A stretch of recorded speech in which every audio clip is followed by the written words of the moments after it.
जंगल है ये, यहां तुम्हारी ठकुराई चलने वाली नहीं है। राजा ने कहा मेरा गला सूख रहा है, मुझे पानी चाहिए। 1 घंटे 2 घंटे तृषा इतनी सता रही कि राजा के प्राण कंठगत हो गए। राजा ने कहा मुझे पानी दो। आवाज में कारुण्य पैदा हो गया, करुणा आ गई, कोई मुझे पानी दो। आकाश से आवाज टकराती और लौट करके वापिस आ जाती। जंगल में कोई पानी देने वाला नहीं। एक बात याद रखना, आज राजा को समझ में आया पानी की कीमत क्या हुआ करती है। ध्यान रखना, यूं तो राजमहल में गैलनों पानी बहा करता था, टैंकरों से बहा करता था। आज 1 गिलास पानी भी कोई देने वाला नहीं है। एक बात याद रखो उदयपुर वालों, कि जब वस्तु हमारे पास होती है ना, तब हमें उसकी कीमत पता नहीं होती है, लेकिन जब वो छिन जाती है तब पता चलता है उस वस्तु की कीमत क्या हुआ करती है। मान्यवर, आपसे मैं निवेदन करना चाहता हूं, यूं तो पानी की राजा ने कभी कीमत ना समझी, लेकिन आज समझ में आ रहा है कि पानी कितना कीमती होता है। जब हमारे माता पिता जिंदा होते हैं तब हमें उनकी कीमत समझ नहीं आती है, लेकिन जब दुनिया से चले जाते हैं तब पता पड़ता है कि माँ बाप हमारे लिए कितने बहुमूल्य हुआ करते हैं, हमसे बड़े हमारे लिए कितने बहुमूल्य होते हैं। अभी यहाँ चातुर्मास चल रहा है, बहुत से लोगों को कोई खबर नहीं है, लेकिन जब मैं चला जाऊंगा तब उन्हें लगेगा यार हमने एक अवसर चूक दिया, हमें भी प्रवचन में आना था, हमें भी बैठना था, हम भूल गए, हम चूक गए। ध्यान रखना, ये मानव का तन मिला है, चूक जाओगे अंत में पश्चाताप के सिवा कुछ नहीं लगेगा। राजा को समझ में आया जब तक पत्नी है उसकी कीमत बिल्कुल नहीं समझेंगे तुम्हारी कीमत। ध्यान रखना, पत्नी है, जिस दिन चली जाएगी ना उस दिन लगेगा कि पत्नी की कीमत। उस दिन गाएगा बेटा सासू तीरथ ससुरा तीरथ, तीरथ साला साली है और दुनिया के सब तीरथ छोड़ो, चारों धाम बजा दो तालियां। ध्यान रखना, तुम मत बजाओ रे, तुम्हारी कौन सी प्रशंसा हो रही, अशोक शायद दिए जा रहे हो। मान्यवर विचार करिए। अच्छा, आज हमें लग रहा है तुम्हारी मन की बात कह दी कि चारों धाम घर वाली है। जब नहीं रहती है तब पता पड़ता है कि बीवी की कीमत क्या होती है। विचार करना, रक्षाबंधन का त्योहार गया ना, जिनकी बहनें नहीं होंगी उन्हें पता पड़ा होगा कि आज के त्योहार में बहन की कीमत क्या हुआ करती है। सोचना है। यूं तो मां जब बच्चा परेशान करता है ना तो कहती चल भाग यहां से, दूर रह, एक मारूंगी, एक चाटा पड़ेगा, और ज्यादा गुस्सा आ जाए तो कहती तू काहे को पैदा हुआ, और गुस्सा आ जाए जा मर जा, मां कह देती है। ध्यान रखना है।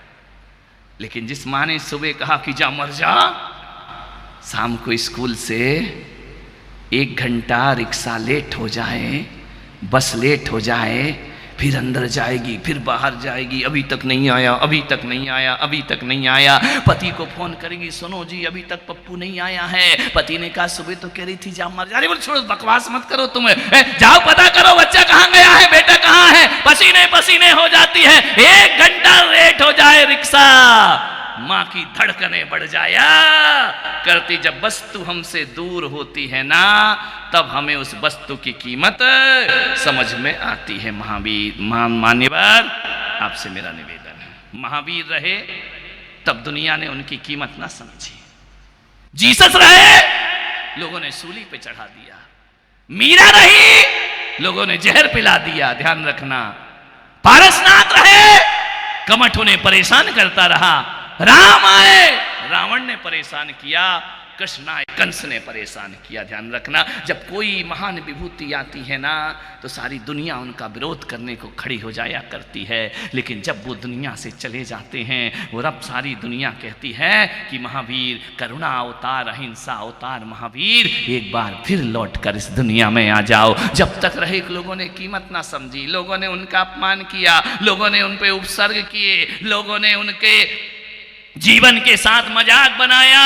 जब चले जाते हैं क्या करें, हमारा देश ही मुर्दों का देश है। हमारे यहाँ मरने के बाद आदमी महान बनता है, जीते जी तो आज तक कोई महान नहीं बन पाया। ध्यान रखना, मरने के बाद श्रद्धांजलि होती है, मरने के बाद फूल चढ़ाए जाते हैं, मरने के बाद फोटो पे माला चढ़ाई जाती है। अरे नादानो, जीते जी बाप से फूल जैसी बातें कर लेते तो ये फूल चढ़ाने की फिर जीवन में जरूरत नहीं पड़ती। आदमी जीते जी बाप को नया कपड़ा लेकर नहीं आता है, मर जाए तो नया कफन खरीद करके लाया करता है। वाह रे मुर्दों को पूजने वाला देश, वाह रे मरने के बाद महानता का दर्शन कराने वाला देश। मैं पुलक सागर कहता हूं कि लाशों को फूल मत चढ़ाओ, जीते जी इंसान का सत्कार करना सीख लीजिए। ये धरती को स्वर्ग बनने में ज्यादा वक्त नहीं लगेगा, लेकिन हमने तो मुर्दों को पूजा है, मुर्दों की आरती उतारी है। मान्यवर, जीते जी कीमत समझिए आदमी की। एक बात याद रखना,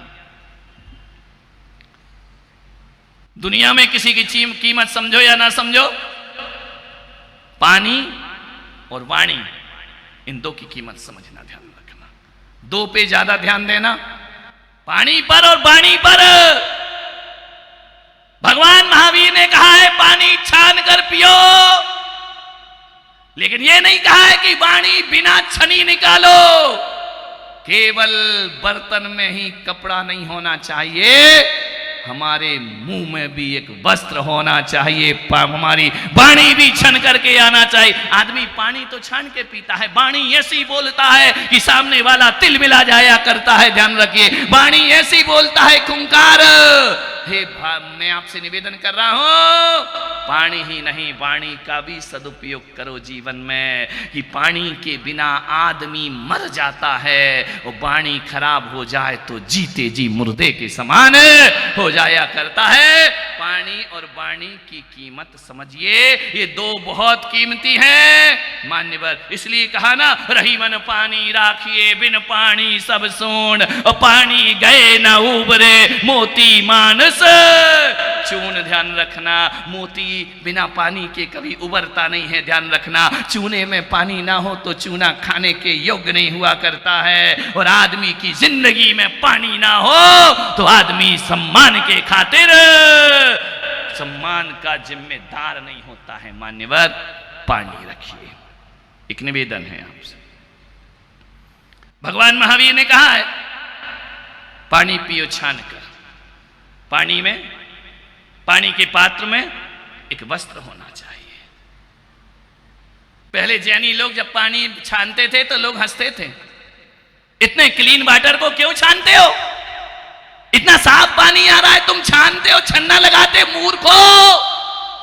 आज कल तक लोग हम पर हंसते थे, और आज यही विज्ञान और मेडिकल कह रहा है पानी को फिल्टर करके पियो। ध्यान रखना है, फिल्टर करके नहीं, पानी को गर्म करके पियो।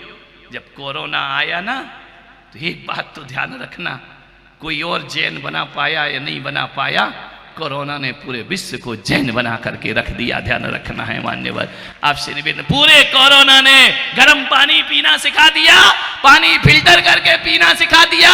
और तो और हमारी समाज का एक तबका ऐसा है, तेरा पंथ और स्थानक जो मुख पर पट्टी रखा करते हैं, मेरे महावीर ने पूरे विश्व के जैन नहीं, पूरे विश्व को मुख पर पट्टी लगाना सिखा दिया। ध्यान रखना है, सबके मुंह में लगी हुई थी पट्टियां। ध्यान रखना, जो देखो वो पट्टी। बोले कौन है, मैंने कहा ये भगवान महावीर की क्रांति खड़ी हो रही। ध्यान रखना, हाथ धो, सैनिटाइज करो, बैक्टीरिया से रह तो जाओ। विचार करिए, कोरोना ने सब सिखा दिया था पूरी दुनिया को।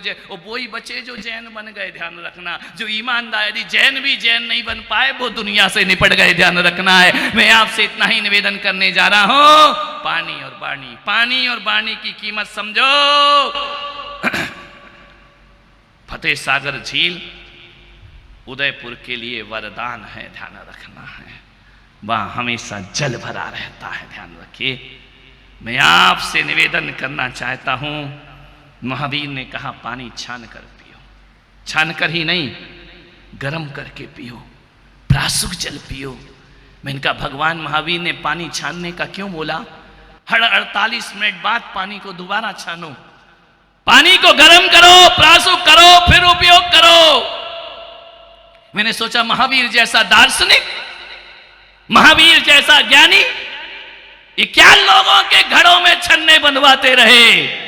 लेकिन आज देखा तो मुझे लगा कि महावीर सही करते रहे, क्योंकि महावीर ने कहा कि यदि आदमी पानी बार बार छानेगा तो कभी पानी का दुरुपयोग नहीं कर पाएगा, और पानी बार बार गर्म करेगा तो व्यर्थ में पानी नहीं बहाएगा, पानी अपने आप मर्यादित हो जाएगा, और मर्यादित होने से पानी का दुरुपयोग इस देश में बंद हो जाएगा। ध्यान रखिए, कितनी पहली सोच, 2600 साल पुरानी सोच।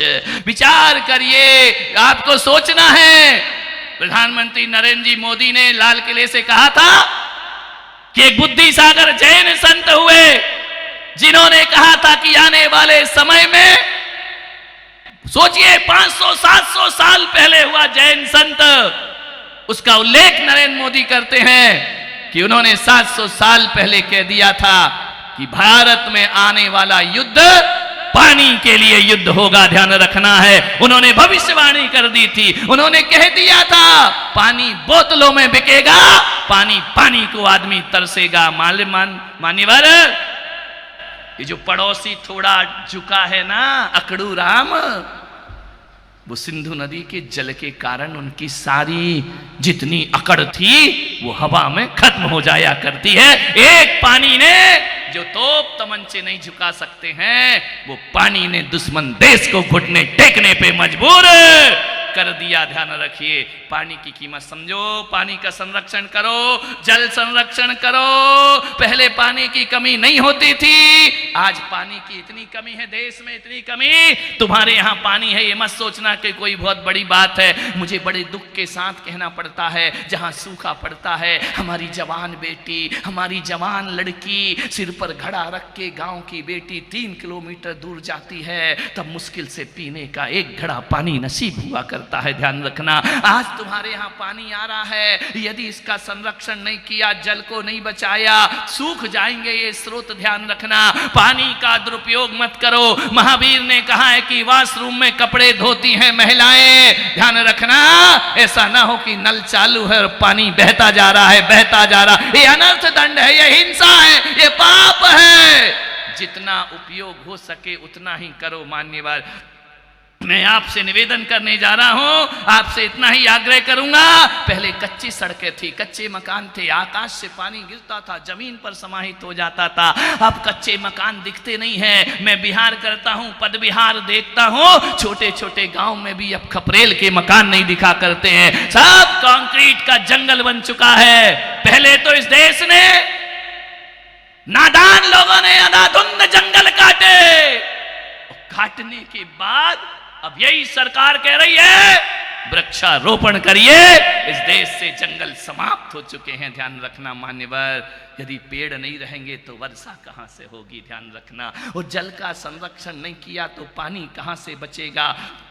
मैं आपसे इतना ही निवेदन कर रहा हूं, ध्यान रखना, पानी को छान कर पियो, वरना वो दुर्दिन हमें भी देखना पड़ेंगे जब एक एक बूंद पानी के लिए आदमी लड़ेगा, एक एक बूंद पानी के लिए आदमी एक दूसरे के खून का प्यासा हो जाएगा।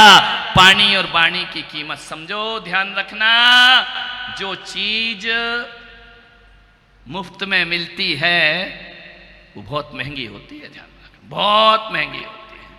जो चीजें बाजार में मिल जाती हैं वो बहुत सस्ती होती है। ध्यान रखना, जिन्हें पैसा दे के खरीद सकते हो वो बहुत सस्ता है, वो जो बिकता नहीं वो दुनिया में बहुत महंगा हुआ करता है। मान्यवर, विचार करना है। हवा को खरीद सकते हो क्या? विचार करिए। लेकिन ये हवा, आज तुम्हें इसकी मूल्य नहीं मालूम। लेकिन एक बात याद रखना, जब प्राण संकट में होंगे और जब ऑक्सीजन की जरूरत पड़ेगी, तब तुम्हें लगेगा कि हवा की कीमत क्या हुआ करती है। ध्यान रखना, एक एक सांस कितनी कीमती हुआ करती है। जब आदमी वेंटिलेटर पर जाता है तब हवा की कीमत पता पड़ा करती है। ये वृक्ष, ये पेड़ पौधे काट काट के कंक्रीट का जंगल बना दिया। मान्यवर, अब एक एक पेड़ लगाने में लाखों लाखों रुपए खर्च हो रहे हैं इस देश के। बाहरी आदमी कभी ये प्रकृति से छेड़छाड़ करता है, और जो आदमी प्रकृति से छेड़छाड़ करेगा प्रकृति उसे मिट्टी में मिला दिया करती है। ध्यान रखना, नेचर से मत खेलो, प्रदूषित मत करो वातावरण को। मान्यवर, आज मेरा विषय पारिवारिक और घर गृहस्थी का नहीं है। मैं आज आपसे कह रहा हूं, विचार करिए। ऑक्सीजन की कीमत, पानी की कीमत, वृक्षों की कीमत, जमीन की कीमत आसमान को छू रही है। मान्यवर, ध्यान रखना है, ये प्रभु द्वारा प्रदत्त उपहार हैं। इनका हमने बहुत उपहास किया है, बहुत धरती का दोहन किया है। अब जल स्रोत, जल का स्तर 500-600 फीट नीचे गिरने लगा है। मेरे भाई ध्यान रखिए, आपसे निवेदन है मेरा, एक ही चीज कहूंगा, जितने भी लोग यहां बैठे हैं एक आग्रह करूंगा। कितने लोग हैं यहां पर जो मरने के बाद चिता में जलते हैं? अग्नि संस्कार वाले हाथ उठाना जरा। कितने लोग हैं? सभी? दफनाने वाले कोई नहीं? सारे दोनों हाथ उठाओ। सब जलाए जाते हो, ये तुम्हारा अधिकार है। आजकल तो इलेक्ट्रॉनिक जला दिया जाता है, गैस में जला दिया जाता है, लेकिन मैं आपसे निवेदन कर रहा हूं कि जिन जिन ने यहां पर हाथ उठाए हैं ना, एक वृक्ष जब तुम मर जाते हो ना तो तुम्हें जलाने में 1-2 वृक्ष कटते हैं। ध्यान रखना, तब तुम्हारी चिता जलती है। आपसे निवेदन कर रहा हूं कि जिस जिसने हाथ उठाए हैं, एक संकल्प आज मेरी सभा से लेके जाना कि चिता में जलने का अधिकार उसे ही होता है जो अपने जीवन में 10 वृक्ष लगाया करता है। ध्यान रखिए, यदि आपने वृक्षारोपण नहीं किया, आपने पौधारोपण नहीं किया, आपने इस प्रकृति को नहीं संवारा, इस सस्य श्यामल भूमि को हरा भरा नहीं किया, तो मैं कहता हूं पुलक सागर कि तुम्हें फिर किसी भी लकड़ी में जलने का अधिकार नहीं होना चाहिए। ध्यान रखना, किस हैसियत से जलते हो, तुम्हारा अग्नि संस्कार किस हैसियत से हुआ करता है। मैं अग्नि संस्कार का विरोधी नहीं हूं, होना ही चाहिए। अग्नि संस्कार हो, हमारी सत्य सनातन परंपराएं हैं, हमारी जैन परंपराएं हैं। अग्नि संस्कार, अग्नि में ही पंचभूत तत्वों के हवाले हमारा ये शरीर सौंप दिया जाता है। ध्यान रखिए, लेकिन आपसे निवेदन करता हूं 10 पेड़ हर आदमी को लगाना चाहिए। और मैं तो सोचता हूं कि अब ऐसे कुछ नियम समाज में भी बनना चाहिए, धर्म में भी बनना चाहिए कि जो व्यक्ति अपने जीवन में पेड़ लगाएगा उसे ही भगवान का अभिषेक करने का अवसर प्राप्त होगा, उसे ही मुनियों को आहार देने का अवसर प्राप्त होगा। सजाओ संवारो इस धरती को। ध्यान रखिए, एक इंद्रिय के साथ बहुत घात किया है, बहुत हिंसा अत्याचार हुआ है, धरती तरस रही है वृक्षों को। कोई वृक्ष नहीं कटना चाहिए। आपसे निवेदन है, आग्रह है, वृक्ष जरूर लगाओ अपने जीवन में। ध्यान रखें।